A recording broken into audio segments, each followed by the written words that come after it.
이번엔 너무나 선명한 두 가지 주제가 떠올랐습니다. 하나는 짜릿, 다른 하나는 짜증이죠. 예. 짜릿했던 것은 지난 금요일에 있었던 윤석열에 대한 파면 선거고요. 짜증이 났던 건 그리고 나서 바로 개헌 논의를 불붙여버린 예. 이 우원식 의장의 제가 아까 아둔함이라는 표현을 썼는데 뭐 신뢰되는 표현일지는 모르겠습니다만 전 아둔했다라고 판단을 합니다. 예. 그걸 하고 싶었다면 굳이 그럴 이유가 없었다라고 보기 때문에 그래서 일단 짜릿한 거 먼저 얘기를 해보죠. 윤석열 파면에 관련된 내용 두 분 다 준비해 오셨는데 먼저 민 기자님부터. 일단 뭐 워낙에 이 내용은 많은 분들이 아실 테고 다만 제가 좀 관심을 두고 봤던 부분이 있거든요. 예. 왜 이렇게 길어졌을까? 라는 그런 부분이 있었는데 여러 기사들을 좀 봤지만 그래도 이렇게 하나 힌트를 좀 얻을 수 있는 대목은 좀 있었습니다. 예. 이를테면 그 결정문을 또 보신 우리 시청자분들도 많으실 텐데 김복형 조한창 재판관 같은 경우에 이제 보충 의견을 냈잖아요. 예. 거기 보면은 앞으로 이제 전문 법칙을 보다 엄격하게 적용할 필요가 있다. 그래서 탄핵 심판 절차의 뭐 신속성이라든가 공정성 요게 요청이 되는데 이 두 가지 충돌되는 가치를 좀 조화시킬 방안을 앞으로 모색을 해야 된다. 요런 보충 의견을 냈는데 제가 이상하다고 봤던 부분은 이미선 김영두 재판관도 보충 의견을 냈거든요. 네, 정반대 보충 의견을 냈죠. 전혀 달라요. 네. 그래서 아예 이게 엄격하게 너무 적용을 하게 되면 헌재가 이제 증인도 여러 사람을 채택을 해야 되고 그 증인 신문도 막 진행을 해야 되고 이러면 장기화가 된다. 네. 그래서 좀 유연하게 적용을 해야 된다. 이렇게 이제 남겼더라고요. 네. 근데 사실은 만약에 어떤 김복형 조한창 재판관이 보충 의견을 남기고 나머지 재판관들이 좀 다른 의견이었다라고 한다면은 김복형 조한창 재판관 보충 의견만 남겼으면 될 텐데 예. 굳이 또 이미선 김영두 재판관이 거기에 반대되는 또 보충 의견을 남겼거든요. 예. 그래서 이거는 약간 뭐라고 그럴까? 증거자료인 것 같다. 예. 우리는 이렇게 반박을 했다라는 거를 좀 남길 필요가 있었기 때문에 두 재판관이 전혀 다른 또 보충 의견을 남겼던 게 아닌가. 예. 그러면은 이 건을 가지고 재판관들 사이에서 우리가 생각했던 것보다는 조금 논의가 좀 길어졌을 수도 있겠다. 예. 저는 그런 생각을 좀 하나 했었고요. 예. 또 하나는 이거는 조금 많은 분들도 지적을 했던 그런 문제인데 헌재가 국회 책임론을 약간 제기하는 그런 대목이 있습니다. 예.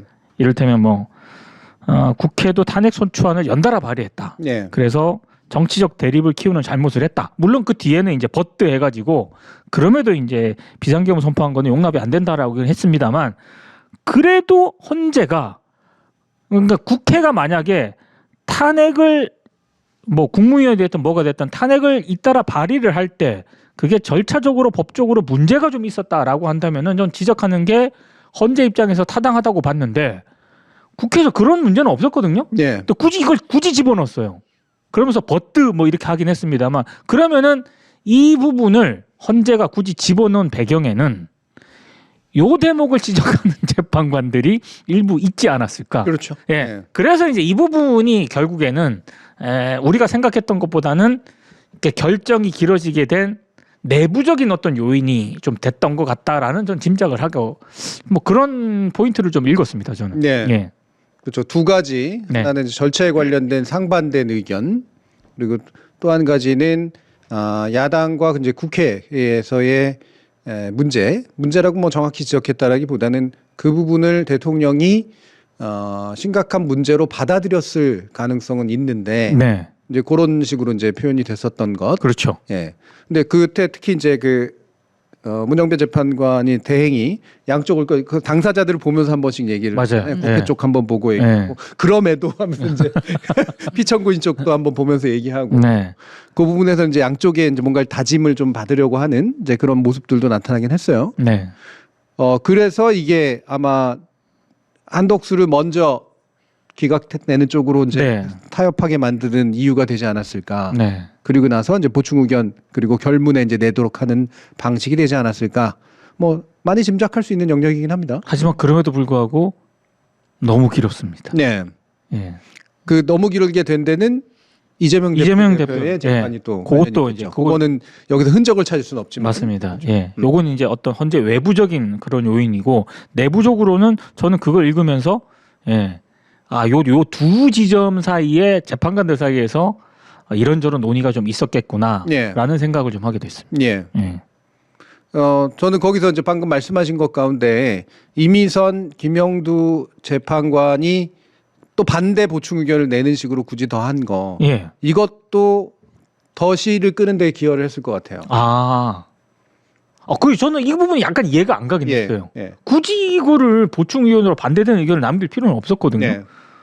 그러면 진짜로 약간 격한 논의가 있었나? 그렇죠. 네.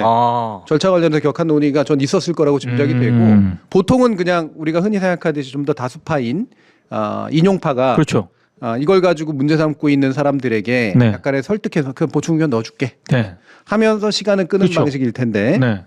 근데 여기에 만약에 나는 그 보충 의견을 넣으면 우리는 그것이 보충 의견만으로 남아있는 건 마음에 안 들어.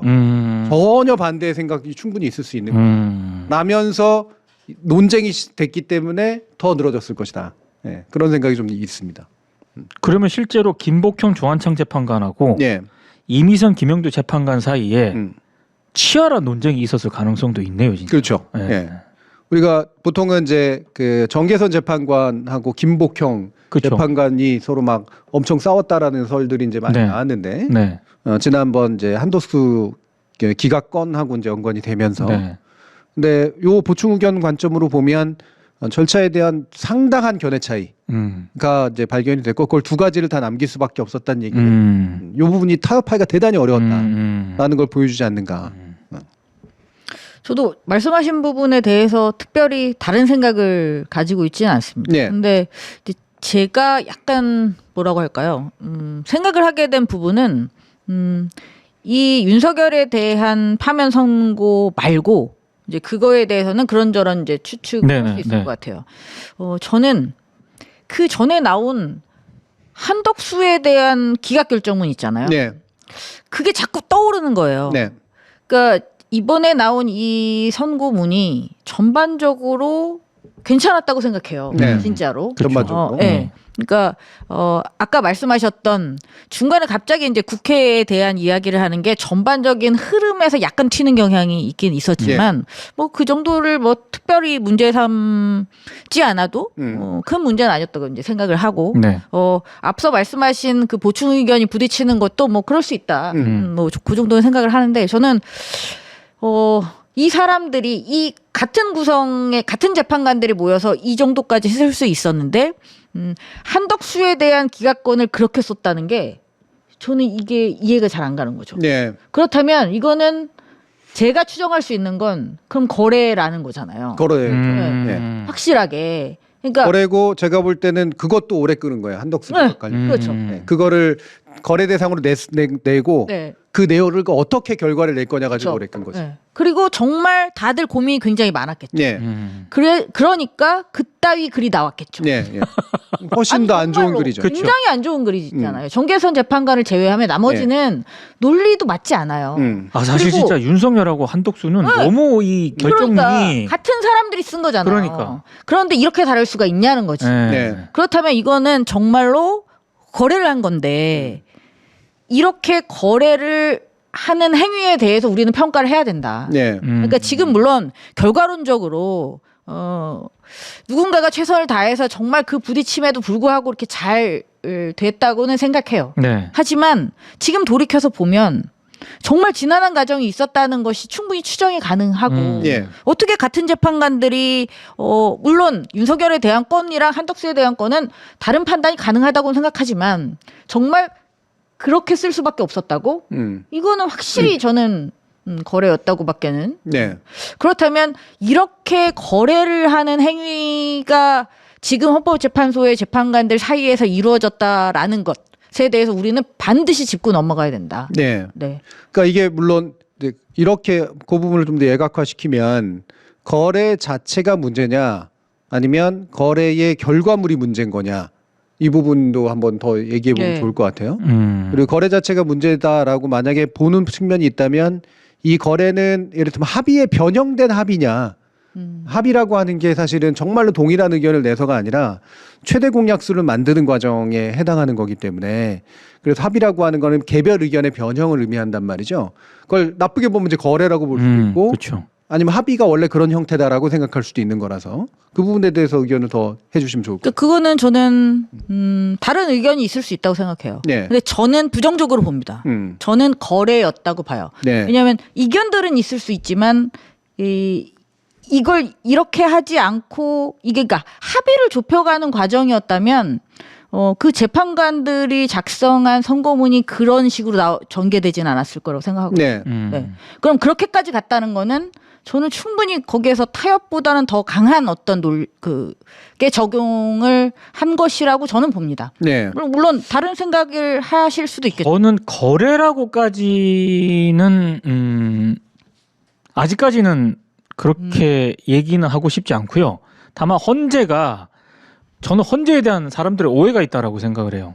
헌재는 오로지 헌법과 법률에 따라서 네. 그 판단으로 모든 결정을 한다라는 어떤 잘못된 생각을 하고 있다라고 생각을 하거든요. 저는 철저하게 법률만 가지고 판단한다고 생각하는 것이 잘못된 기대라는 그렇죠. 말씀이에요. 저는 헌재가 그런 식으로 판단했다고는 생각하지 않습니다. 분명히 여론도 보는 기관이고 그리고 정무적인 판단도 하는 기관이라고 봐요. 네. 그렇기 때문에 헌재 앞에서 저렇게 막 난리를 폈던 거거든요.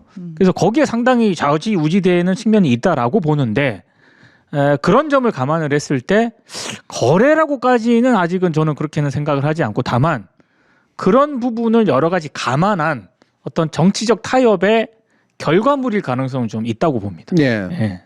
그래서 제가 이제 한 말이 이제 이게 거래라는 표현의 구체적인 내용이 뭐냐라고 하는 건데 저는 거래로까지 볼 만한 요소는 있었다는 게 이를테면 그 윤에 대한 파면 선고문은 전반적으로 합의의 모양을 띠는 게 명확하잖아요. 그렇죠. 그럼요. 의견 차이가 있다고 하더라도 그 의견 차이를 어떻게 큰 의견 하나를 모이게 만드느냐라는 그래서 헌법재판소적인 합의를 만들어내는 형식들. 합의라는 게 언제나 동일한 의견을 의미하는 건 아니니까. 근데 그런 것들을 이제 충분히 띈 형태로 이제 어쨌든 보여줬는데 물론 아쉬운 건 국회도 마치 동일하게 질타하는 그렇죠. 듯하게 이제 보이게 만드는 그 부분이었긴 했습니다만 거기서 약간 보이는 흔적이 한독수 기각문에는 명확히 보이거든요.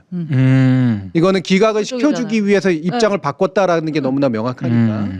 그러면 이 부분은 저는 문제의 본질은 이제 거래가 가능한 누군가가 버티면 거래가 가능한 헌재 구조. 이게 좀 더 문제가 아닌가. 거래가 됐다 안 됐다가 중요한 게 아니라.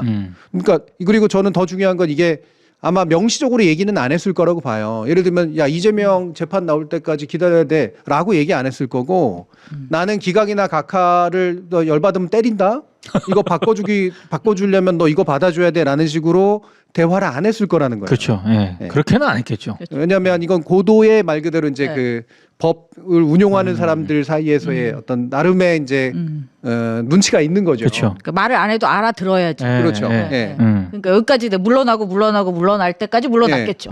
그러니까 그거를 그 안에 들어가지 않아서 저는 잘 모르겠습니다만 지금까지 이제 대부분 헌법재판소가 재판을 내리는 판결을 내리는 과정이 그랬다라고 하니까 연구관들의 증언이나 이런 것들에 의하면 그러면 이게 오늘도 나온 얘기인데 이게 5대 3이 아니라 5대 0이었다라는 얘기가 나오는 것. 네, 그 얘기가 나오더라고요. 그러니까 인용하겠다라고 하는 사람들은 이제 인용의 의견들을 계속해서 그렇죠. 내고 있었는데 예. 인용에 동의를 하는지 안 하는지 모르겠는 사람들이 아마 거의 답답할 정도의 묵묵부답이랄까? 이거로 끌었을 가능성이 상당히 그렇죠. 높다. 예. 그렇게 되면 그렇게 버티면 이제 시한이 있는데 네. 어떤 식으로는 또 눈치를 봐가면서 이거를 먼저 한독수는 끼워주고 그러면 이거라도 먼저 합시다.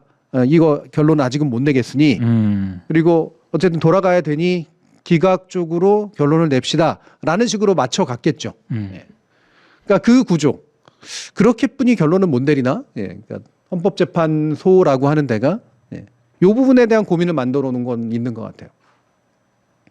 그래서 저는 제가 다소 이제 부정적으로 지금 평가하는 측면이 분명히 있기는 있습니다만 저는 민 기자가 지금 말한 것을 아예 또 반대하는 건 아니거든요. 네. 저는 어느 정도 수준에서의 이견은 존재할 수 있다고 봐요. 근데 하지만 요거 하나만 가지고 볼 일은 아니라는 거죠. 네, 그렇죠. 이번 윤석열에 대한 판결문 하나만 가지고 볼 건 아니고 그 한덕수를 제가 비교해서 말씀드렸지만 그다음에 이재명 대표에 대한 2심 선고도 고려했음이 거의 분명해지잖아요. 지금 네. 우리가 보면 그러면 이렇게 이제 고려했던 이 과정에 대해서는 분명히 어느 정도는 정리를 하고 갈 필요는 네. 있겠다. 물론 이 정리라는 게 자 그러니까 헌재는 없애야 돼라는 어떤 그런 결론을 말씀드리는 건 아닙니다. 하지만 이렇게 세부적인 것까지 구체적인 것에서 의견을 어느 정도는 펼쳐놓고 우리가 한 번은 이야기를 하고 넘어갈 필요는 있겠다라는 생각에서 저도 그 생각은 들어요. 말씀드렸어요. 생각보다 헌재 재판관들이나 지금 헌재의 구조가 굉장히 취약하다. 네. 네, 그죠. 얼마든지 흔들면은 저는 그런 생각을 지금까지는 잘 안 해봤거든요. 네. 근데 이번에 윤석열 파면 이 선고 내기 전까지 네. 아 이게 흔들면은 흔들리는 곳이구나라는 생각을 하게 된 것 같아요. 네.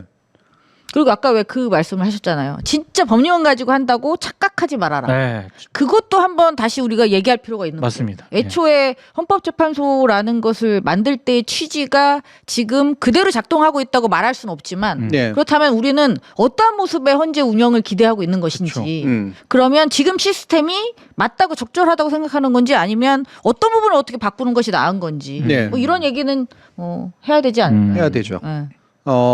이거는 이제 열어놓고 고민을 하는 게 맞는 것 같고요. 네. 그나마 다행인 건 87 체제의 정신을 헌법재판소가 그래도 버리지 않았고 판결문에서나마 그 우리가 가장 상식이라고 생각했던 것들에 대한 명확한 언어로 표현해 주는 것. 예, 그렇지. 특히 그러니까 시민의 저항이 이 계엄의 해제에 결정적인 역할을 했다라고 하는 그걸 굳이 썼던 부분 네. 이런 것들이 전 되게 중요한 역사적 의미를 갖는다라고 생각을 하고 충분히 괜찮은 판결문이라고 이제 보긴 하는데 이 구조의 문제에서는 고민할 필요가 있다. 근데 이제 흔히 대안으로 나오는 게 그거잖아요. 하나가 이제 뭐 대법관들이 그냥 하게 하면 된다. 이건 홍준표도 얘기해요. 그리고 또 한 가지가 국회에서 그냥 탄핵 결정하면 된다. 맞아요. 네, 예, 그 얘기 그리고, 언론들이 많이 예, 하더라고요. 세 번째가 국민 투표로 결정해야 된다. 이건데 이게 다 결함이 있는 안들이거든요. 저는 이 중에 어느 하나를 또 결정하는 것도 그냥 우리 국민들의 총의에 의한 결정이기 네. 때문에 결정을 한다면 받아들여야 된다고 생각하는데 그런데 국회는 제가 전에도 얘기했어요. 3분의 2로 탄핵이 그냥 결정되는 거면 노무현 대통령은 날아가는 거였다. 그렇죠. 예. 그 반론으로 저는 충분히 국회가 충분히 대의기관이라고 얘기할 수 없는 측면도 있다. 그래도 그 판결문이나 이런 데도 일부 나온 것 중에 대통령이 국민을 대의하는 방식과 국회가 국민을 대의하는 방식은 좀 질적 차이가 있다라는 점을 인정을 해야 된다. 그래서 3분의 2 요건은 그럼 더 높일 거냐? 그러면 이제 소추와 결정까지 두 번 해야 되는 건데 그건 좀 이상한 제도거든요. 국민투표 부분은 되게 위험한 게요. 이게 이제 전형적으로 브렉시트 국민투표에서 나타났거든요. 네. 국민투표를 한다는 얘기는 그전 기간 동안 선거운동을 한다는 얘기하고 똑같아요. 네. 국민들에게 막 설명을 해야 돼. 네. 그럼 설명하는 과정에서 지금 극우들이 하는 모습을 보면 물론 6대4, 7대3 정도의 어떤 상식과 비상식의 비중이라고 하는 것들은 저는 우리 국민이 유지하고 있을 거라고 봅니다만 여기에 어떤 선동꾼들이 등장을 해서 그쵸. 어떤 정치적 견해들이 막 등장해가지고 이거를 뒤집어 엎는 계기로 활용할 수가 있거든요.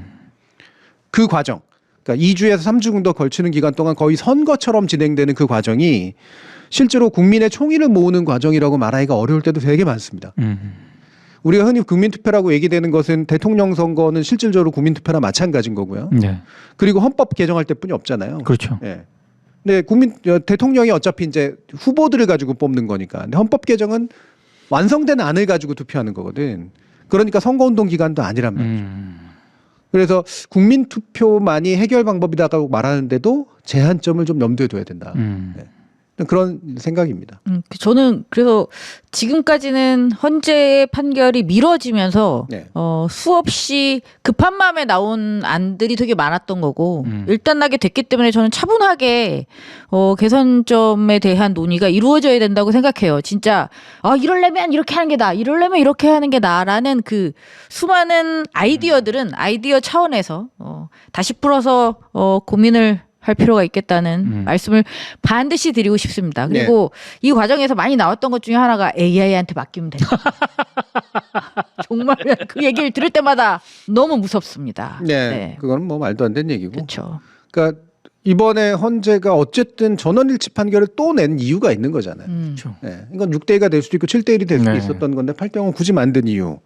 그리고 그게 가지는 안정화 효과랄까? 예, 분명히 안정화 효과가 있다라고 하는 것들이 보여지잖아요. 네. 근데 만약에 그대로 이제 막 문제의식의 비율이 그대로 표출되는 방식을 취한다. 헌재에서든 아니면 국민투표 같은 막 0.73% 차이로 윤석열이 파면이 되면 어떤 사태가 날까? 난리 나죠. 뭐 진짜. 당연하죠. 반대로 0.173%로 기각이 되면 어떤 일이 아. 그 자체는 이건 내전이거든. 내전. 그렇죠. 이게 그냥 대통령 뽑는 거하고 달라요. 그래서 그런 부분들에 대한 고민들을 다 이제 해나가면서 이 제도적인 대안들을 고민해야 되는 거기 때문에 우리가 저는 이제 그 최근에 벌어진 일들 가운데서 시민들이 헌법학습도 하고 수많은 어떤 법률적 학습을 거치면서 헌재 판결문이 어떻게 작성되는까지 알아내는 것은 정말 시민의식 고양에서는 엄청나게 좋은 기회였는데 그 결과로 나는 제도적으로 확고한 대안을 가지고 있다라고 믿는 사람들이 좀 는 것 같아서 저는 그 부분은 좀 우려스럽습니다. 네. 그러니까 너무 많이 알게 된 것 같은 느낌이 그렇지. 들잖아요. 예, 많이 안 것 같으니까 확신도 커지는 그러니까. 거야. 예. 한국 시민으로 사는 게 쉽지가 않아요. 네. 아니 물론 지식이 늘기는 늘었죠. 그거는 사실은 사실인데, 근데 그 정도 수준에서 판단력이 더 뛰어나게 됐다고 생각하기엔 좀 뭐 네. 어렵죠. 이게 이걸 가지고 직접 얘기를 했지만 많이 알게 되면 확신하기가 더 어려운 게 정상입니다. 네, 그렇죠. 네, 더 많이 어려워지죠. 알수록 안 좋은 것들이 많이 알게 되기 때문에 그래서 확신을 잘 못하는 거거든요. 그래서 비율적으로 얘기하게 되고 자꾸 네, 맞아요. 이럴 수도 있고 저럴 수 있다 이렇게 얘기되는 게 비겁해서 그런 게 아니에요. 많이 알아서 그런 거라고요. 아니, 그래서 저는 이제 오늘 이 말씀을 꼭 드리고 싶었던 게 사방팔방 여러분들이 좋아하시는 여기저기 프로그램들이 네. 기분이 좋다 보니까 이제 그런 얘기를 많이 하잖아요. 현재 이 기회 싹 없애고 뭐 투표를 해요. 그래. 이런 방법이 있어요. 저런 방법이 있어요. 하면서 댓글 보면 사람들이 다 좋아하는데 이게 그냥 농담으로만 치부하기에는 정말 진심이 많이 느껴지는 거예요. 네. 근데 그렇게 자꾸 얘기하면 안 된다는 거지, 저는. 그렇죠. 우리가 그때 다 얘기하지 않았어요? 그때 뭐 국회의원이 그랬어요. 그때 전문가가 이랬어요. 라고 얘기하는 게 저는 좀 걱정이 돼요. 그러니까 제가 너무 지금 꼰대스러운 말씀을 드리는지는 모르겠지만 그러면 안 됩니다. 그렇게 해서 생각이 또 정리가 되면 그래, 우리가 이번에 이렇게 고생을 했으니까 다음 판에는 국민투표로 가는 거야. 국회에서 뭐 가는 거야. 막 그게 마치 정답인 것처럼 지금 굉장히 많은 데서 얘기하고 있어요. 그렇지 않다는 거죠. 그렇게 네. 간단한 문제는 아니다. 네. 네. 그렇습니다. 그러니까 이게 당연히 제가 아까도 얘기했지만 그 각각은 다 나름대로 장점이 있는 대안들이니까 그래서 그것도 오답이다라고 말하는 건 당연히 네, 그렇죠. 그러니까 우리가 정답을 만들어가는 과정은 그게 너무나 명확한 수학적 정답이라서가 아니라 그런 선택에 대한 국민적 신뢰가 만들어지는 과정하고 일치해야 된다는 거죠. 예. 그 87년 헌법재판소 체제가 만들어진 건 바로 독재를 예방하기 위한 제도를 만든 거고 대신 이제 국회에게 탄핵권을 이제 주는 대신에 그 탄핵이 정말 정당했는지를 한 번 더 걸러내는 제도를 만들므로써 대통령제 운용의 안정성을 그래도 도모하겠다라고 하는 문제의식이 들어간 거거든요. 네. 거기다 신뢰를 그래도 적어도 대통령 탄핵에 있어서만큼은 지난번까지 유지해 온 건데 네. 이번에 흔들릴 뻔했죠. 그렇다면 이 흔들린 이유가 뭐냐? 저는 이제 버티면 말 안 하고 버티면 한도 끝도 없을 수 있다라고 하는 이 지점. 이 그러니까요. 부분은 어떻게 볼 것인가? 예. 요게 이제 이후에 고민의 포인트가 돼야 되지 않는가라고 생각을 합니다. 이제 헌법재판관들 개개인의 양심과 이런 거에 기대어 맡기기에는 너무 이번에 좀 그렇죠. 예. 실망을 많이 했죠. 분명히 여러분들 눈에도 되게 네. 수상한 구석이 보여요. 그러니까요. 그러니까 예전을 생각해 보면, 과거를 돌이켜 보면, 과거에는 그렇게 나쁜 말을 우기거나 많이 이렇게 집단들이 모여서 막 소리를 내거나 이렇게 우기는 게 지금보다 훨씬 적었잖아요. 네, 네. 근데 이번에 윤석열 정부는 들어서면서부터 바이든 날리면을 우기면서 넘어갔잖아요. 그렇죠. 그래서 되지도 않을 얘기들을 되게 많이 하면서 넘어오니까 이런 사람들이 이래도 된다라고 생각하는 것들이 되게 일상화가 되면서 네. 네. 이게 판사들이면 최소한 이러지는 않았었는데 지금은 이래도 되는. 이게 굉장히 이렇게 나쁜 그쵸. 게 노골적으로 많이 드러나게 된 것 같아요. 네. 그렇다면 예전에는 이런 사람들이 아예 없었나? 저는 그러지는 않았을 것 같아요. 하지만 스스로가 소수라고 생각하고 이런 이야기는 대놓고 할 수가 없다라는 정도까지는 이제 어느 정도의 사회적인 합의 같은 게 있었던 거죠. 예. 근데 지금 이제 이게 다 깨진 거죠. 그렇다면 이 깨졌다는 것을 우리가 충분히 인지를 하고 여기에 맞는 어떤 대비책들을 만들어 나가야 된다고 생각합니다. 네. 네. 그 관련해서 아까 매부쇼에서 얘기하다가 다 얘기하진 않았는데 어느 정도는 얘기했습니다만 진짜로 한 줌도 안 되는 이상한 헌법학자들 모아가지고 기각 내지 각하 가능성이 꽤 있다라고 말하는. 그 반반인 것처럼 막. 맞아요. 예, 아까 조선일보 가지고 제가 한참 네. 얘기했는데 이건 진짜로 박제해야 된다고 얘기를 했는데 저는 이 헌법학자 진짜 박제해야 된다고 생각하거든요. 박제해야죠. 예, 이런 사람이 헌법 논의에 참여하도록 만드는 거는 저는 안 된다고 봐요. 이게 예측 게임이 아니잖아요. 그렇죠. 헌법적 판단이지. 예. 근데 헌법학자가 헌법적 판단을 이따위로 내렸다고? 예, 예측이 맞았어도 그건 문제지 만약에 그걸 예측해서 하는 것이라면 이게 무슨 경마나 이런 것도 아니고 무슨 예측을 해. 각자가 예측을 하면 안 되지. 사실은 언론이 저는 정말 문제인 게 예측하라고 의견을 물어보는 게 아니라 예측하라고 그런 식으로 이끌어요. 맞아요. 예. 그 저는 더 황당했던 거는 그 조선일보에 기각된다고 거의 단언하는 식으로 그 등장했던 한 분이 네. 윤석열이 파면됐어요. 그 조선일보 유튜브 채널에도 등장하시더라고. 네. 거기도 나갔어요. 거기서 헌재 판결을 또 막 맹비난을 합니다. 어떻게 이런 판결을 내릴 수 있냐. 네. 헌법학자라는 분이 그러고 계시더라고. 네. 지금 이 사람들이 그 세 사람들이 기각이나 각하를 얘기한 이유가 예. 딱 세 가지로 이제 보통 정리가 되는데 제가 이름을 다시 불러주면 이인호, 장영수, 지성우입니다. 이 중에 두 분은 제가 많이 봤던 분이에요. 저는 한 명은 많이 봤습니다. 그런데 첫 번째, 그러니까 비상계엄은 대통령 고유 권한이다. 두 번째, 수사기록 증거 능력 인정 어렵다. 세 번째, 내란죄 빼는 건 절차적으로 중대한 하자가 있다. 아, 자, 이 과정에서 첫 번째, 대통령의 그 고유 권한이다라고 얘기를 한 사람은 진짜로 그냥 물리적으로 박제를 해야 된다고 생각을 합니다. 이번에 어떤 헌법재판관도 여기에 대해서 보충 의견조차 안 달았어요. 이거는 완벽한 물리적으로 8대 5로 박제하려면 피를 일단 뽑고 그렇잖아요. 그렇잖아요. 뭐 대충 물리는 그런 거겠죠? 일단 물리적으로 박제를 일단 피도 뽑아야 돼요. 이거는 정말 말도 안 되는 구시대적인 그렇죠. 이건 나치적 헌법 이론을 가지고 박정희 헌법 이론 가지고 아직도 얘기하고 있는 거예요. 아, 그 어떻게 가르칠까? 나는 그것도 되게 궁금해요. 이 사람들이 어떻게 가르치냐고 헌법을 학생들한테. 이 사람들이 다 교수잖아요. 네. 뭘 가르치고 있을까? 한 사람은 그나마 명예 교수긴 한데 그럼 그 전에 교과서를 그렇게 썼던 가르쳤나? 사람이에요. 교과서. 아, 씨. 수사기록 증거 능력 인정 어렵다. 내란죄 빼는 절차에 중대한 하자가 있다. 이 부분이 아까 보충 의견에서 나왔을 때 그 형사소송법에 준해야 된다라기보다는 어느 정도 절차를 좀 제대로 잡을 필요가 있다 정도로 표현되거나 그리고 내란죄나 뭐 이런 부분들에 관련해서도 이게 그런 절차성이라고 하는 부분에서는 그다지 언급되지 않는 내용이에요. 즉 세 가지는 다 극우 유튜버들이 하는 내용하고 똑같은 내용이야. 이게 헌법학자가 올바름에 대한 판단을 한 내용이라고. 정말로 본인이 그렇게 판단해서 저렇게 얘기를 했을까요? 아니면 조선일보가 원하는 어떤 그런 멘트를 해준 것일까요? 저는 그게 궁금하더라고. 제가 아까 그래서 예측하라고 한 게 그래서 문제라고 하는 게 정말로 올바르다고 생각하십니까라고 말하면 네. 좀 달랐을 거예요. 근데 어떤 결과를 예측하세요?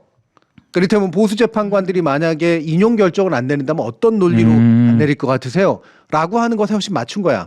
그리고 여기 있는 사람 중에 제가 3명 중에 한 사람은 주문형 교수라는 거 압니다. 솔직히. 네. 내가 이름은 얘기 안 했지만 그냥 상대가 원하는 거 자판기로 만들어주는 사람이에요. OEM이네요. 네. 그러면. 제가 명예훼손 될까 봐 이름은 얘기를 안 했습니다. 그럼 사실적시 명예훼손이 되겠죠. 네.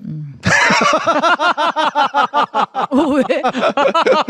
너무 사실인데? 이름을 얘기하고 넘어가지만 확실히 박제는 하고 가는. 제가 그 사람 입장 바꾸는 거 여러 번 봤거든요. 아 예. 대충 어떤 캐릭터인지 알겠습니다. 예. 이기는 편 우리 편, 여당은 나의 당. 아하. 이런 입장으로 한 사람이에요. 이런. 예. 예.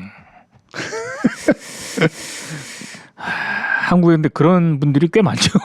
꽤 많죠. 예. 일단 피를 뽑고 꽤 많은데 그거는 기껏해야 법무법원에서 큰 돈 받아가지고 형사법으로 빼주려고 최대한 노력하는, 그것도 원래는 법윤리상 안 되지만 변호사 윤리상.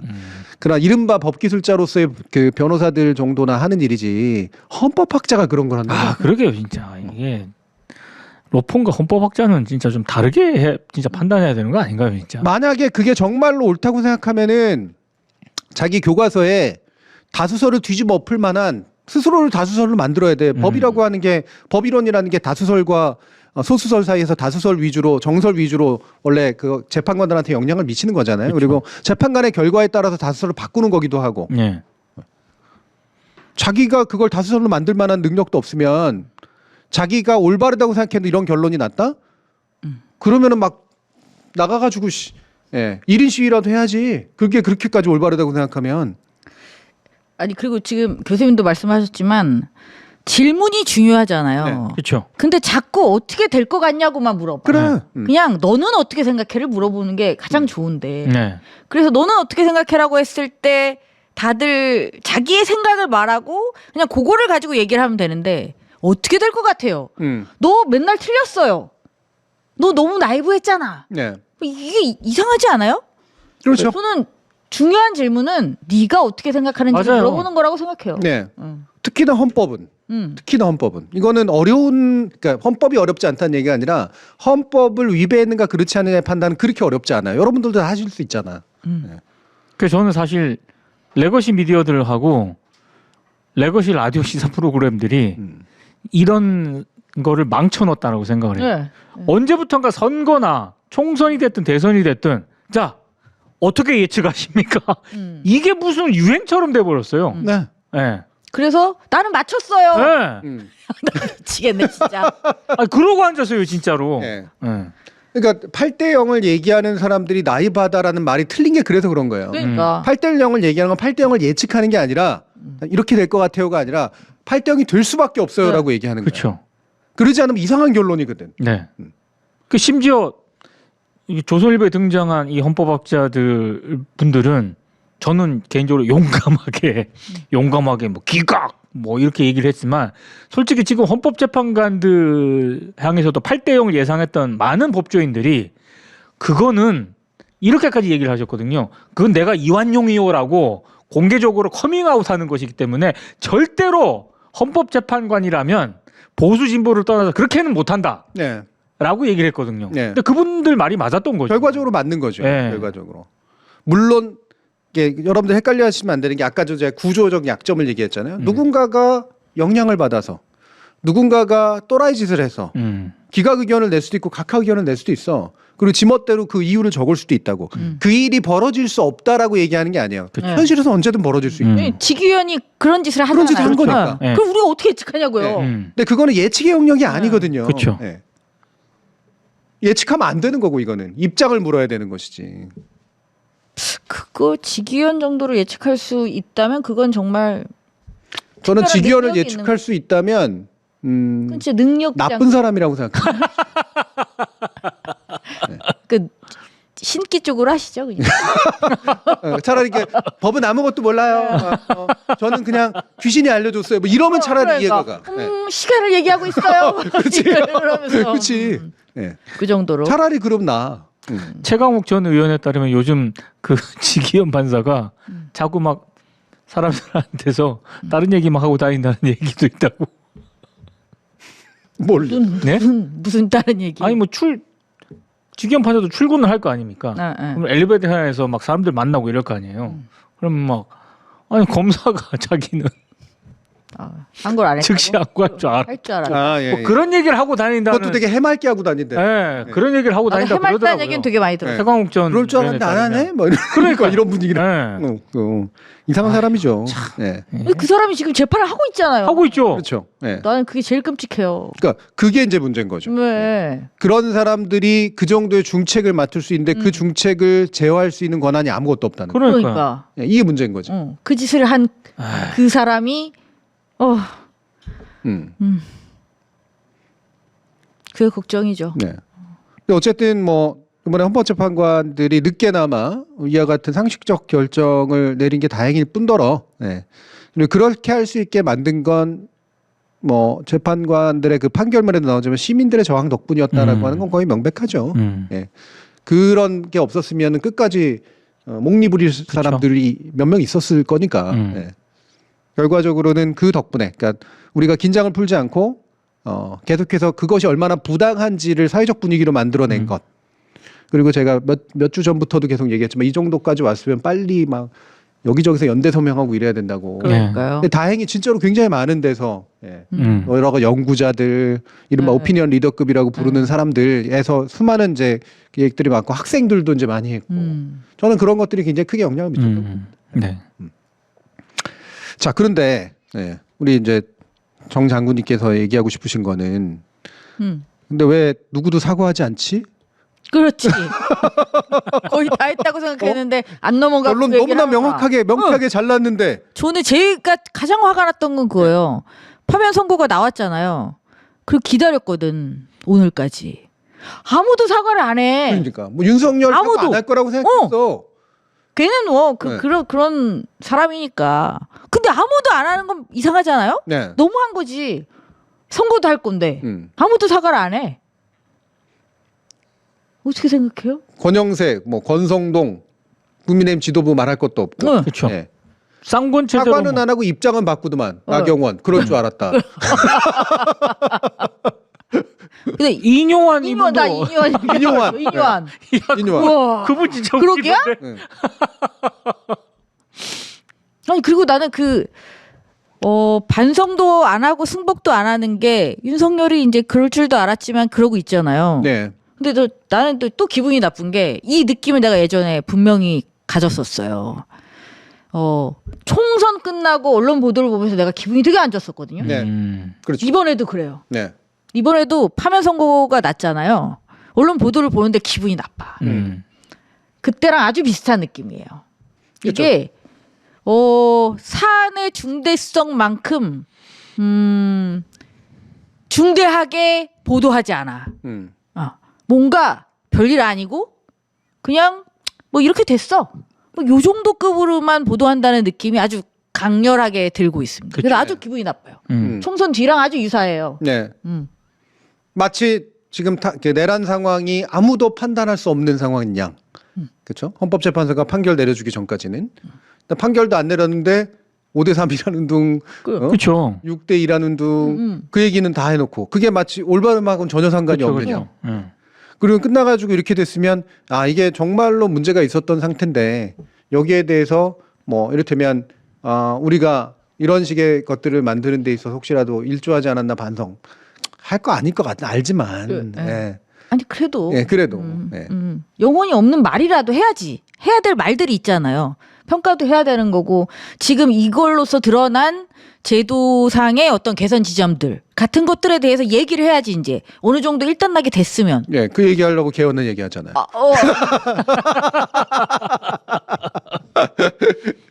헌법 잘못이라며. 말도 안 돼.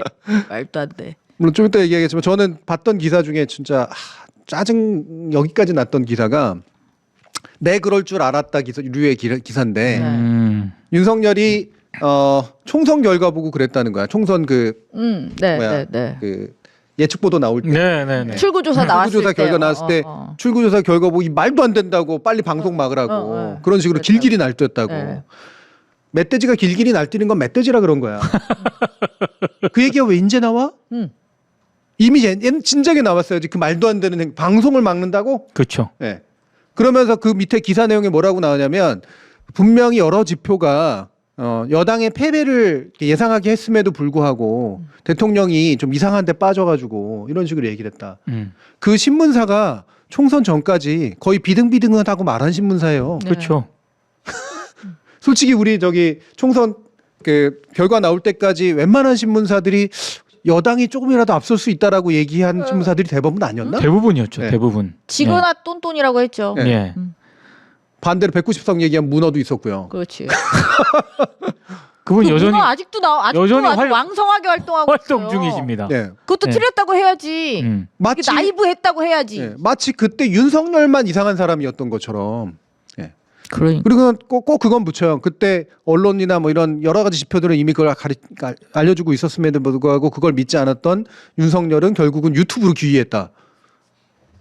유튜브 잘못이라는 거야. 그렇죠. 사실 저는 그 기사에서 딱 이상하게 봤던 대목은 미리 결과를 알았다는 얘기잖아요. 네. 그러니까 방송 막아. 그거는 미리 결과를 누군가가 용산에 줬다는 얘기거든요. 그렇지. 아, 그러니까 이- 출구조사. 아니 출구조사니까. 그 방송 결과를 방송을 막으란 얘기는 그 데이터를 미리 받아봤다는 얘기로도 저는 받아들였거든요. 그럼 누군가 그렇게 읽힌 줬다는 여지가 거예요. 있어요. 누군가 줬다는 거예요.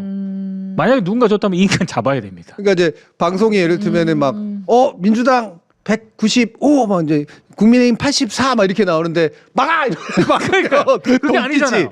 그걸 미리 접수하고 야 그거 몇 시에 나간대 그 막아 이렇게 했다는 거거든요. 그럼 누군가 이거 데이터 줬다는 거예요. 그게 뭐 기자들 사이나 이런 데는 보통은 출구조사가 이제 6시에 종료돼서 빨리 6시 반 돌잖아. 되니까 사실 돌긴 돌거든요. 네. 아니 많이 받아보시잖아요. 돌긴 돌죠. 예, 근데 그게 보통 5분에서 10분 전 정도야. 네. 그건 네. 그렇지. 그 비슷한 시기에 받아봤는지 아니면 그 전에 빼봤는지 아, 모르겠지만 저는 그거보다 빨리 받아봤을 거예요. 저는 빼줬다면 KBS가 빼줬을라?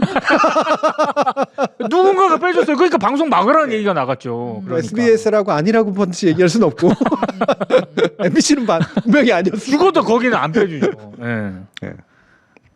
진짜로 근데 그때 마치 자기들은 다 알고 있었던 것처럼 맞아요. 네. 그런 얘기를 한다는 거예요.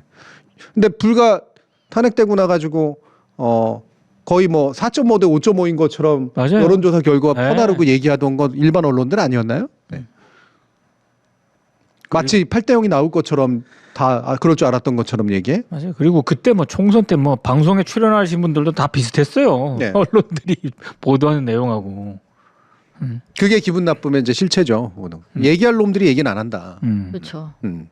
그러니까 반성도 안 하고 한다는 게 윤석열만 그런 건 아니고 윤석열만 욕한다는 것도 웃기다는 거죠. 네. 그렇죠. 지들도 다 그랬으면서 이제 와서 이제 와서 걔만 나빴고 우리는 다 고고했어 예전부터. 예. 참.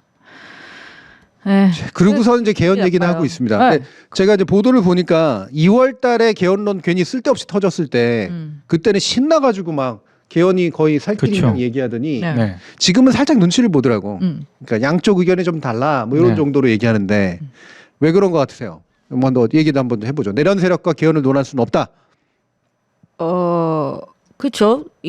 아니 헌법을 위반한 내란 세력과 함께 헌법을 고칠 얘기를 한다라는 게 이게 말이 안 되지 않습니까? 그래서 저는 이 타이밍에 국회의장이 이런 이야기를 했다는 거가 일단 놀라웠어요. 예. 그러니까 여기서 놀라운 지점은 개헌 얘기가 나와서 놀란 건 아니죠. 왜냐하면 우리 모두 겪었잖아요. 몇 달 그렇죠. 전에. 예. 그렇죠. 이미 나왔던 얘기죠. 나왔던 얘기 이제 다시 나올 때가 된 건 이제 이게 일단락이 됐다고 생각하니까 뭐 나올 수도 있다. 근데 그게 하필이면 국회의장을 통해서 나왔다는 건 약간 좀 이상한 일이다. 좀 예. 의아하다라는 생각이고 그래서 이게 또 어제 얘기를 했잖아요.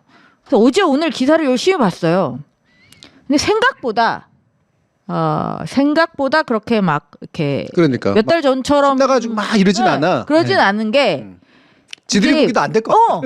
물리적으로 불가능해. 불가능하죠. 물리적으로 불가능해. 지금 며칠 안 남았잖아요. 네. 이걸 어떻게 하겠다는 거예요. 안 되는 거지. 그러니까 지금 보면 기사들이 우원식 의장이 처음 했을 때 좀 쫙 나오는 것 같더니 오늘 보면 딱 위에 떠 있지도 않아요 지금. 네. 그리고 또 긴급 회견하고 다행히. 나중에 이제 공식 담화로 얘기를 했는데 그 과정이 이제 주말 과정이었었잖아요. 네. 이 과정에서 그거를 미리 알았거나 얘기가 좀 되고 있었던 언론사들이 몇 개가 있는 것 같아. 네, 거기서는 제가 아까 매부쇼에서도 얘기했었지만 국회의장이 왜 어떤 생각으로 이렇게 급하게 뭔가를 하려고 했을까? 그렇죠. 근데 기존 87년 체제, 87년 헌법 만들 때 당시에 어떤 상황까지 다 또 조사해가지고 막 썼다고. 이거는 준비한 기사 아니면 그렇게 못 쓰거든요. 그래 중앙일본과도 썼던데 예. 보니까. 물론 기존의 개헌론 나왔을 때 조사해 놨을 수도 있지만 네. 그 안에 기사 내용을 보면 국회의장 측도 이제 이런 것들을 충분히 꼼꼼히 검토했던 것으로 알려진다라든가 이런 식의 얘기들이 나와. 네. 예. 그 얘기는 어느 정도 주변에 이제 보도 자료가 냈건 약간 이제 릴리스가 됐다는 얘기죠. 네. 그럼 주말에 사실 받았을 수 있는 기자들 몇 명 없으니까. 그리고 사실 중앙일보가 그 리셋 코리아라는 코너가 있거든요. 네, 맞아요. 거기에서 계속해서 네, 개헌에 네, 가장 강하게 방점을 찍어왔던 언론이기도 하고요. 네, 그리고 이상하게 그런 부분에 있어서는 굉장히 적극적으로 목소리를 내온 매체이기도 하고 다만 저는 아직도 좀 이해가 안 가는 게 왜 굳이 이 타임에 우원식 국회의장이 아니 그러니까 현실적으로 불가능하다는 걸 저는 안다고 보거든요. 네. 근데 왜 이렇게 툭 던졌을까? 되게 멍청한 짓이거든요. 그리고 이게 툭 던졌을 때 레거시 미디어 특히 보수 언론들이 이걸 어떻게 프레임을 짤 것인지도 뻔히 알만한 사람이라고 생각을 그러니까. 하거든요. 네. 근데 왜 그러니까 그랬을까? 이상한 거지. 네. 지금 이게 날짜가 계산이 안 나오잖아. 그러니까요. 이걸 왜 했냐고. 그러니까 개헌 국민투표하고 대선도 일종의 국민투표인 셈이니까 이거를 동시에 치르면 뭐 돈을 많이 아끼겠죠. 한 3천억, 4천억 아끼겠죠. 3천억, 4천억 4배 들여가지고 저기 대통령 용산으로 옮겼잖아요. 이 돈의 규모는 크지만 그거 아끼는 게 엄청나게 대단한 것처럼 얘기할 필요가 없다고. 제가 헌법재판관식으로 얘기를 하면, 예. 그 돈 아끼는 이익과 그다음에 그걸 쓸데없는 그 국민적인 혼란을 만들 때에서 그 이익을 비교해 보면 압도적으로 네, 이걸 그쵸. 무시하는 게 맞아요. 그렇죠. 이거 네. 못해 이건 할 수가 없는 일이야. 네. 불가능해. 근데 그래서 이걸 왜 얘기했을까 이거 지금? 네. 지금 저는 그래서 여기서 중요한 건 어쨌든 의도야. 음. 네. 의도는 뭐 솔직히 제가 뭐 우원식 의장이 아니니까 모르겠고 국회의장이 여러 자문위원들이 있거든요. 그 중에 자문위원이 또 국민미래개헌자문위원회라는 게 있어요. 네. 여기 보면은 이런 사람이 여길 들어가 있다고? 아까 걔네들이 있는 거 아니에요? 그 헌법학자. 그 사람들이 이제 어. 국민의힘 추천 자문위원으로 있긴 있죠. 일단 위원장이 3명이에요. 근데 그 중에 또 위원장이 왜 3명이에요? 위원. 원래는 헌법학 교수가 위원장이었다가 네 이걸 좀 키울 생각으로 정파에서 한 사람씩 데려다가 앉혔어요. 그렇습니다. 그래서 그래서 위원장이 3이에요. 네. 이목희 17대 19대 의원이 들어가 있고요. 예. 그리고 이해운 의원 전 의원 있지 않습니까? 거기 들어가 있습니다. 그리고 김종민 의원 있지 않습니까? 거기 들어가 있고 최인호 의원도 들어가 있고 그리고 저는 좀 이해가 안 되는 분들 제 기준으로 봤을 때 좀 말씀을 드리면 장영수 고려대 법학전문대학원 교수 이분 기각 언론에 자주 네. 얘기를 하셨던 그런 분이고 이인호 중앙대 법학전문대학원 교수 이분도 자주 언론에 그 사람이 이제 네. 대통령 고위권한이라고 맞습니다. 주장하는 사람. 그리고 지성우 네. 네, 유명하신 분이잖아요. 들어가 계시고요. 전주회 전 의원 네. 여기 들어가 있고 이런 분들이 보여요. 그래서 이분들이 그러면 자문위가 만약에 열린다라고 한다면은 어떤 의견을 개진을 했을까가 딱 상상이 되는 거죠. 네. 그리고 이분들과 네트워크를 형성하고 있는 레거시 미디어 기자들도 있을 거고 뭐 하여튼 그런 상상을 한번 해보게 됐습니다. 네. 이게 원래 2월달 그 논의 나올 때 그 의장 직속으로 자문위를 이제 꾸린 거 그걸 확대시켜 가고 있었던 것으로 알고 있는데 그 중간에 이제 워낙 탄핵이 이상한 국면으로 가니까 잠깐 스톱해 있다가 거기에 이제 다시 또 힘을 실어서 특위 구성으로 아마 넘기려고 했던 것 같긴 한데 저는 자문위원들이 직접 영향을 끼치지는 않았을 거라고 봐요. 네. 네, 자문위원들은 그냥 대충 모아놓은 것 같아. 내가 볼 때는 선수들 안 모았어. 그렇죠. 제가 헌법학자들 많이 아는데 정말 그러니까 약간의 보수성, 약간의 진보성까지 다 고려했을 때도 이 분야에서 제일 뛰어나다고 생각하는 인물들이 없어요. 네. 네, 그게 없고 그냥 대충 여러 정파를 모아놓은 거야. 네. 그 얘기는 저는 보도 속에서 그런 게 나왔는데 우리가 뭐 의제라든가 이런 것들이 이미 다 국회가 논의해가지고 다 정리가 됐다 이렇게 얘기하는데 제가 나중에도 내일도 얘기하겠지만 문재인 대통령 때 그때 정말 단계별 개헌하자 그래서 조금만이라도 해보자라고 해서 그때 안 나온 거 그거 개무시했잖아요 언론들이. 그런데 그때 나온 안도 그거 정리하는 거 굉장히 오래 걸렸거든요. 예. 심지어는 그거에 대한 동의의 수준도 그렇게 높지는 않았어요. 그나마라도 좀 실력 있는 교수들이 엄청 붙어가지고 정리는 열심히 하긴 했는데 예. 그런데 권력구조 개편부터 해가지고 굉장히 중요한 굵직한 거를 이미 다 정리가 됐다고 누가? 예. 그래서 여러 가지로 되게 좀 문제가 좀 많습니다. 그러니까 네. 저는 국회의장, 국회 사무처부터 해서 뭐 입법조사관들이나 이런 사람들이 지지를 지원을 해줬는지는 잘 모르겠습니다만 준비 정도가 그렇게 높다고도 판단도 안 돼요. 그렇죠. 심지어는. 예.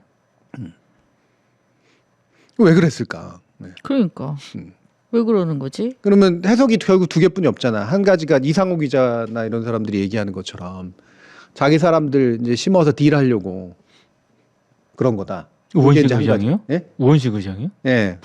이상호 기자 이제 뭐 자기가 취재를 했는데 보니까 뭐 이런 인물 해가지고 이재명 대표나 이런 쪽에 새로 집권할 세력한테 밀어 넣어가지고 이제 일종의 세력을 만들려고 한다라고 하는 게 한 가지 강한 음모론이고요. 그러니까 네. 가능한 게 이제 지분 확보. 그렇죠. 네. 예. 그리고 다른 한 가지 설은 제가 아두남이라고 표현했는데 방송에서 그랬다. 예. 난가 병인가요? 그치. 난가. 비슷한 거지. 그러니까 저는 뭔가 급했다. 예. 뭔가 급해서 이게 원래대로라면 한 그 12월 달에 그 계엄 해제 있고 나서 12월 14일 날 이제 탄핵소추 결의 내고 나서 한 2, 3월 정도 되면은 3월 정도 되면은 이제 대선이 오게 되니 그래서 1, 2월쯤에 이제 그래도 이왕하려면 이제 그 대선할 때 하지 않겠습니까? 라는 걸 띄운 게 한 4개월 전인 거예요, 그러면. 지금 6월 3일을 기준으로 치면 한 4개월까지 본 거야. 그러면 대충 될 것 같은데? 이렇게 네, 생각하고 있었던 거지. 근데 생각보다 선거가 계속 늦어지고 그렇죠. 지규현이 그럴 줄 몰랐지. 말이 굉장히 옆으로 새나가고 솔직히 지규현 때문에 네. 넘어간 거잖아요. 그렇지. 개헌 논의가 이제 더 이상 안 되는 상태가 그렇죠. 온 거야. 예. 근데 이제 결정이 났네. 마음이 더 급해.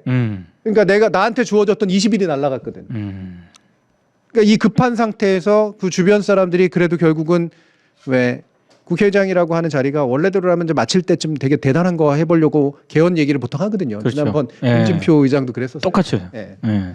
근데 그거를 저는 할 수도 있다고 봅니다. 어차피 발의권이 없는 존재이기 때문에 솔직히 그렇게 크게 중요하지도 않아요. 결국은 그러니까 물어본 게 그거잖아. 이렇게 과연 얼마만큼 동의를 얻었느냐 그랬더니 충분한 공감대가 있다. 뭐 지도부가 뭐 다 국회 교섭단체의 주요 지도부가 얘기했다. 제가 볼 땐 그 말 속에 힌트가 있는데 지도부에 들어가 있거나 지도부적인 영향력, 나름대로 세력을 가지고 있는 누군가와 긴밀히 얘기한 얘기를 것만. 한 거지. 그 얘기 있어. 근데 그게 이재명 대표는 아닌 것 같아요. 그렇지. 그건 그거 아니. 당연히 예. 아니지. 그럴 수가 없죠. 예. 지금 이재명한테만 불리한데 맞아요. 나머지는 다 좋아하잖아요. 이재명 마치 제외한. 지금 이재명만 언론에- 빼고 다 좋아하지. 언론에 보도된 내용을 보면 이 단어가 적절한지 모르겠는데 개헌파가 있고 호언파가 있는 것 같아요. 그래서 개헌은 나머지는 다 개헌이고 이재명 대표만 마치 무슨 호언파인 것처럼 아니 그렇게 지금 구도를 짜고 있어요. 레거시 미디어들이. 요번에 그 의견 막 환영하는 순서 이렇게 보면은 그 사람들이 누군지는 눈에 보여요. 그러니까요. 예. 아니 그럼 이재명 빼고 다라니까 그러니까. 거의. 그러니까 물론 뭐 이제 예전보다 약간 이제 좀 약간 줄었지. 작아진, 네, 폭이 줄긴 줄었고. 줄었지. 왜냐면 안 될 게 뻔하니까 좀 줄긴 했지만 여기서 또 한동훈 선수 열심히 또 하고 있지 않습니까? 그 중화일보가 또 이렇게 우쭈쭈 해줘. 레파토리를 좀 바꿔야 될 것 같아요. 임기 3년 그거는 이제 아니 이건 그럼 대구 얘기해. 대구 네가 대구 3년 해. 난 정말 말하기도 싫어요. 진짜. 근데 저는 주변 몇 사람들이 뽐뿌지를 했고 맞아요. 시간 얼마 안 남았으니 얘 발언조차 못하면 그게 넘어가 버리니까 완전히 대선 이후로 넘어가 버리니까 지금이라도 말하지 않으면 안 된다. 긴급 회견. 저는 정리했습니다. 아둔한 것 같습니다. 저는 아두남 쪽에 그래서 아니 그러니까 이게 생각할 수 왜냐면 이렇게 해서 무슨 지분을 확보를 해. 그러니까요. 지분을 확보하려면 압박이 돼야 되잖아. 그렇죠. 예. 네. 그게 뭘 압박이 가지고 되거나 있어야 적어도 압박이 되지. 근데 지금 끈이 절반 정도는 끌어올 수 있는 정도가 확보가 돼 근데 있어야지. 지금은 마음대로 해봐. 네. 가 해도 할 수 있는 게 없거든. 그럼 압박은 안 된다는 얘기잖아. 그럼 지분이 뭐 안 되는 거지. 그러면 남는 건 그거죠. 아 근데 본인 개인의 아둔함으로 끝났으면 괜찮은데 이게 지금 내란 동조 세력과 내란 잔당 세력들이 만세를 부르면서 지금 어떻게든 요 내란 분위기를 좀 피해 가려고. 그러니까 오늘 아침에도 김원준 총수가 그 얘기를 하는 얘기를 잠깐 지나가다가 들었는데 이제 메시아적인 그 컴플렉스에 빠진다고. 전 100% 동의하거든요. 저도 사실 딱 듣는 순간 그 생각이 났는데 대통령 메시아 컴플렉스가 있고요. 예, 구원자 컴플렉스가 있고 국회의장도 그게 있어요. 국회의장도 있을 법하죠. 예. 근데 지금은 굉장히 중요한 국면이었고 자기가 어쨌든 큰 역할을 했잖아. 네. 예. 그리고 국회의장 정도가 되면은 정파를 초월한 위치에서 뭔가를 해야 된다라는 강박이 되게 강해. 자문위원 꾸린 거 보세요. 아 맞아요. 초월을 너무 했어. 이건 초월 수준이 아니야. 그러니까 이 정도까지 우와, 그쵸. 정말 아우름의 폭이 너무 넓으시군요.라고 얘기할 정도라고. 그러니까 전주에 끌어다 앉힌 거 보세요. 네. 그 사람이 판사 출신이지 헌법 뭘 알아? 헉입니다. 헉 네. 진짜. 예.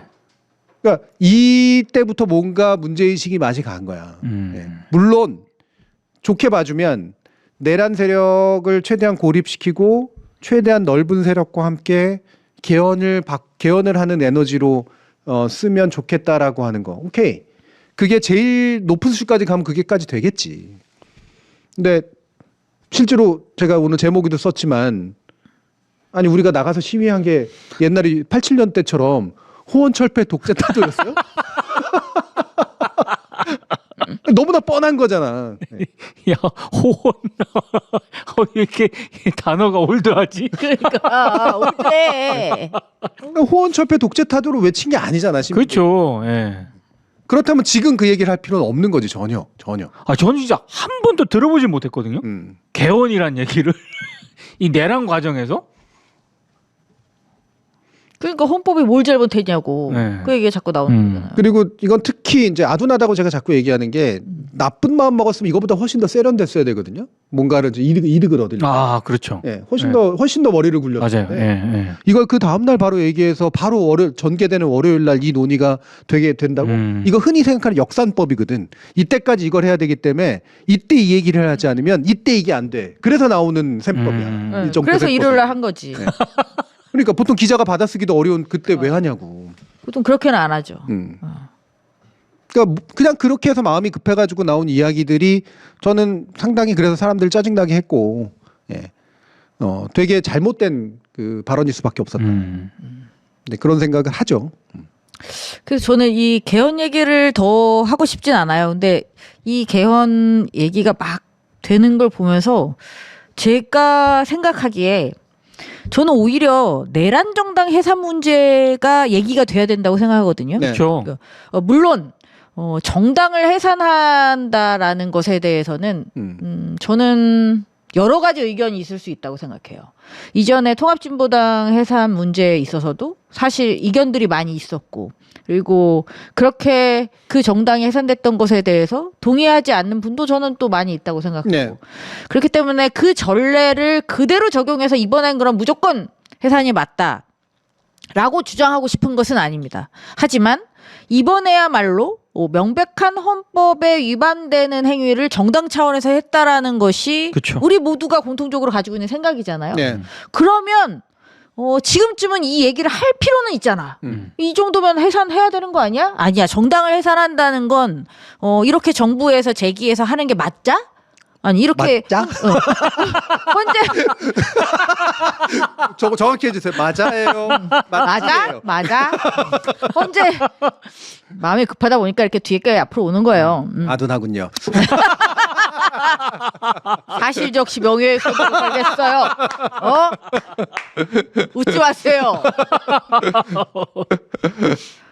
그래서 저는 이건 사회적으로 논의할 가치가 있는 이슈라고 생각해요. 네. 왜냐면 이전에 그런 전례가 있었고, 그렇지. 지금 이 정당이 실제로 내란 공범으로 했잖아. 우리 모두 다 그걸 의심하고 있고, 이러니까 이 정도는 해산해야 되지 않아? 라고 이야기하고 있잖아요. 그러면 언론이든 아니면 정치인이든 나는 국회의장 이 정도 급이면 이 얘기를 제시를 해야지. 그러니까요. 그리고 우리 얘기가 왁 해서 얘기를 해야지. 실제로 해산을 하든 안 하든은 다음 문제고, 네. 저는 사회적으로 활발하게 논의를 해야 되는 이슈다라고 네. 생각합니다. 제가 비유를 하자면 제가 보통은 이런 화투 비유는 잘 안 쓰긴 하는데 눈치 없이 똥 싼 거야. 예. 그러니까 예를 들면 얘가 똥 3장 들고 있는 거 뻔히 아는데 네. 이를테면 똥 집어 넣어준 거라고. 네. 그러니까 이래가지고 완전 판이 바뀔 수 있는 거죠. 이게 네, 사실 그쵸. 판을 흔들기 외에는 사실 큰 효과가 없거든요. 그냥 지나가 버리는 문제이기 때문에. 그러면 개헌의 값이 엄청 떨어지잖아. 그치. 저는 화투를 못 친 사람이 던진 똥에 가깝다. 근데 사실 저는 그 정당 해산은 신중해야 되지만 네. 이번 국민의힘 사안은 좀 다르다고 봐요. 네. 특히 그러니까. 여전히 우리가 음. 밝혀지지 않은 내란 당시 추경호를 비롯한 당시 국민의힘 의원들은 왜 국회가 아니라 당사로 갔는가? 네. 그러니까 그런 걸 밝혀. 그렇죠. 이거 밝혀내야 돼요. 이거 수사해야 됩니다, 진짜. 그러니까 지금 우리가 집중해서 이야기할 만한 주제라는 거지. 예. 이 그렇지. 얘기가. 그렇죠. 개헌 따위가 아니라는 거야. 지금 얘기할 게. 이게 고도리가 될지 안 될지 뭐 새 한 장 던지고 그래. 제가 그만해 진짜. 왜 치지도 않는 하투 얘기를 세개 모아야지. 혹시 부산에서 좀 치셨나요? 아, 제가 부산에 좀 다녀왔더니 예, 남천동 영향을 좀 받아가지고 던져줄 걸 제대로 던져줘야지. 맞아요. 예. 이 내란 정당 얘기는 좀 했으면 좋겠는데 네. 안 하잖아요. 답답합니다. 네, 그것도 얘기해야 되고. 제가 지난주 토요 토론에서 이제 얘기한 같이 얘기 나눈 거지만 저는 특별법 제정 필요하다고 계속해서 얘기를 했잖아요. 네, 그렇죠. 특별법 제정 지금 당장 제정할 수는 없지만 선거 과정에서 논의가 돼야 돼. 예. 특검에 대해서도 당연히 그쵸. 얘기가 돼야 돼. 네. 제가 오늘 그랬었지만 당분간은 수사기관의 손에 넘어갈 수밖에 없어요. 지금은 그쵸. 선거하느라고 정신없기 때문에 국회가 기능을 할 수도 없고요. 결국은 경찰이 검찰이 공수처가 잘하느냐 못하느냐 그리고 잘하더라도 이게 무슨 욕망으로 잘하느냐 이 부분이 당분간 2개월 동안을 판을 만들 거거든. 그 만든 판을 가지고 새로 정부가 뭔가를 해야 돼. 그렇기 때문에 이게 의외로 되게 약한 부분이에요. 이 부분이. 그러니까 잘 돼도 그 판을 주도했던 애들의 공을 인정해줘야 되고 잘못되면 그거 처음부터 다시 조각 맞추느라고 새 정부가 상당히 신경을 써야 되는 상태란 말이죠. 그렇죠. 그러니까 이 부분을 어떻게 우리는 감시하고 볼 거냐. 예. 적당히 어느 정도로 믿을 만한 예를 들면 공수처 같은 데가 그나마라 좀 나은 것 같으니까 김건희를 치건 뭐 아니면 지금 내란하고 연계됐던 검찰 쪽이라든가 이런 거 치건 이런 것들은 여론적으로 지지를 해줘야지. 그리고 국민의힘이 이거 극도로 싫어할 거거든. 이게 자신들의 선거에 엄청난 영향을 미칠 테니까. 그렇죠. 오히려 명태균 부분은 저는 그렇게까지 중요하지는 않게 됐다고 보는데 검찰이 이걸 가지고 어떻게 지저분한 장난질을 치는지도 한번 봐야 되는 거예요. 그런 게 이제 사실 중요한 패 아닙니까? 그렇죠. 예. 그런 패인데 딱 순서대로 던져가야 되는 건데 지금 이제 이 패, 제일 중요한 패, 한참 뒤에 나중에 써야 될 패를 여기다 던져버렸으니 짜증이 그러니까 나죠. 나쁜 놈인 거라니까요. 음. 지금 이 개헌 얘기를 하는 건 그럼요. 예. 예. 그냥 멍청하다 정도의 표현으로는 너무 부족한 거지. 원인은 아둔함, 결과는 나쁨. 예. 예. 매우 매우 나쁜 거죠. 그렇죠. 그렇습니다. 그렇습니다. 예, 그래서 여러분들이 이제 개헌 자체에 너무 신경을 써가지고 분노를 막 표출하실 필요는 전 없다고 봐요. 안 될 거니까 차라리 뭘 했어야 되는지에 집중하시는 것이 훨씬 생산적입니다. 그리고 지금부터 뭐 수박 색출 뭐 이런 것들 같은 경우는 안 해도 상관없습니다. 그 자연스럽게 드러나거든요. 맞아요. 그거는. 에너지 낭비입니다. 예. 예. 그리고 그런 사람들 해봤자 다 지금 어딘가에 딴 데 가 있는 사람들이에요. 물론 효과라고 하는 건 뭐냐면 혹시라도 간 보면서 왔다 갔다 해가지고 잘못된 흐름을 만드는데 동참할 사람들을 저지하는 조건이 있죠. 그 분노가. 예. 그래서 그 분노는 그런 정도로만 전략적으로 사용을 하시고 애써 우리가 얻은 짜릿함을 그러니까 짜증에다가 쓰는 건 너무 아깝죠. 너무 아깝잖아 진짜. 그렇죠. 기껏 하루 반짝이었어. 아주 초를 쳤어요 초를. 진짜 하루를 못 기다리고 말이야.